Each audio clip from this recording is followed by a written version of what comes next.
Hey guys, welcome to the Dark Tales to True Creepypasta horror story. Please, if you haven't subscribed to my channel, kindly subscribe to enjoy more horror stories. One time, shortly after turning 21, I decided to go to a bar with one of my friends. Being fairly new to the bar scene, I hadn't had much experience in such places. My friend had already been drinking on the way to the bar, and by the time we arrived, he was quite intoxicated. As I sat at the bar, a cute girl named Candice approached us, striking up a conversation. I couldn't help but notice her strikingly bright red hair, which seemed unnatural and dyed. Candice seemed to be flirting with both my friend and me, but it became evident that she was particularly interested in my drunk friend. Wanting to fit in and make things fun, I pretended to be just as intoxicated as he was. She offered to buy us drinks, and I couldn't help but wonder if she was trying to take advantage of us. I mentioned that we didn't have much money, but she insisted on treating us. As she continued buying us drinks, I started to feel a little confused about whom she was more interested in.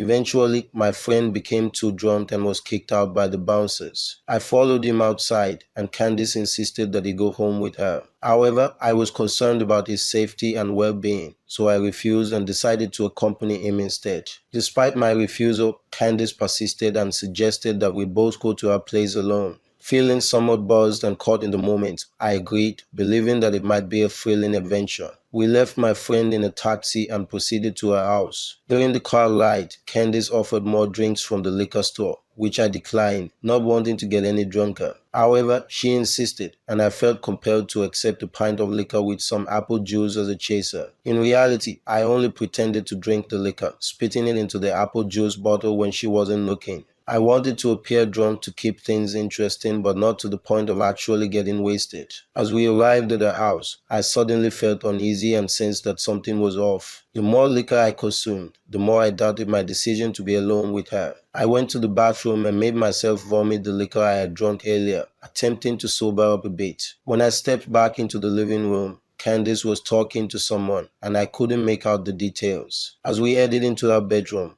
I noticed that something was different about her appearance. Her hair looked the same, but her face seemed changed. In a sudden realization, I understood that she was not the same person who had approached us at the bar. It was someone else wearing a wig to resemble Candice. Panic surged through me as I tried to act as if I hadn't noticed the switch. I concocted an excuse to use the bathroom again and quickly jumped out of the bathroom window, running for my life. I didn't look back until I reached the 24-hour convenience store, where I called a taxi to take me home. Confused and frightened, I pondered the bizarre events of the night. What was Candice's real intention? Why did she wear a wig and give it to someone else to wear? Who was she talking to during the night? The next day, I revisited the house with some friends, only to find it abandoned. It appeared that whoever had been there used the place as a one-time location for their shady activities, and they never returned. The mystery of that night and the sinister intentions of Candice and her accomplice remained unresolved, leaving me shaken and wary of future encounters with strangers in bars. Let's get into the second story. On a Friday night, after finishing my last delivery for work, I decided to head to my usual bar to have a glass of wine. However, I noticed a new bar that had recently opened about a kilometer away, and out of curiosity, I decided to check it out. As I entered the bar, I immediately noticed something strange. There were only 5 people inside, all dressed in Halloween costumes such as vampires, ghosts, werewolves, witches, and a black magician. I felt awkward being the only person not in a costume, especially considering Halloween had passed 2 days earlier. Feeling a bit uncomfortable, I stood hesitantly by the entrance as all the people inside started staring at me, as if I had committed some grave mistake. Trying to break the tension, I walked over to the bartender, who looked like a real executioner. He gruffly asked me what I wanted to sacrifice, offering options like blood or flesh. I assumed it was just a quirky way of taking Halloween-themed drink orders, so I jokingly requested a glass of blood, please. The bartender took out a wine bottle and poured it into a wine glass, but then he surprised me by pulling out a black satanic pentagram necklace. He dipped the necklace 3 times into my drink while muttering something under his breath. To my amazement, the wine turned black in color. He placed the glass on the table and told me to drink it in one shot. Feeling thirsty, I complied and downed the mysterious concoction. After paying the bartender, I decided to leave the bar immediately. However, as I walked, I started to feel increasingly dizzy and my vision began to blur. I struggled to maintain focus and awareness of my surroundings. I couldn't help but envision the faces of the costumed patrons from the bar, maniacally laughing and giggling at me. Suddenly, I found myself at my front door, having already arrived home. At first, I felt relieved, but as I turned around, I realized that I had entered the wrong house. The abandoned, cold, and gloomy interior was barely lit by moonlight. I panicked and tried to leave, but the door was locked. As I considered breaking it down, I heard creaking noises coming from the upper wooden ceiling, as if someone was walking slowly above me. Feeling threatened and defenseless, I tried calling 911 for help. However, I discovered that my phone had no signal in that eerie house. My only option was to go upstairs and try to find a way out. The top of the stairs led to a hallway with 6 doors, 3 on each side.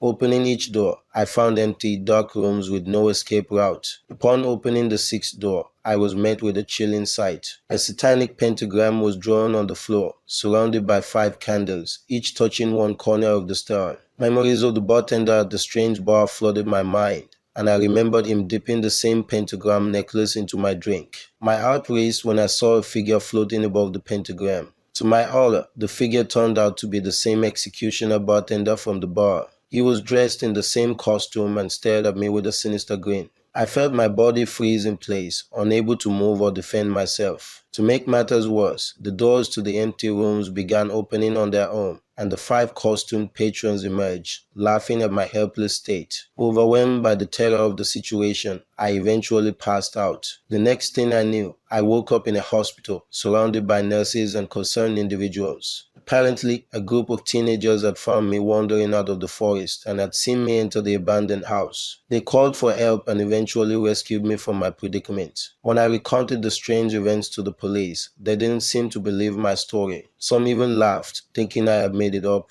Upon returning home, I felt unwell and vomited, only to discover that my vomit was black. Later, while taking a shower, I felt a sharp sting on my back and discovered a satanic pentagram carved into my skin. The horrifying experience left me traumatized, and I vowed never to go to a bar again. The strange occurrences that night remain a haunting mystery in my mind, and I often wonder what sinister forces were at play in that eerie bar and abandoned house.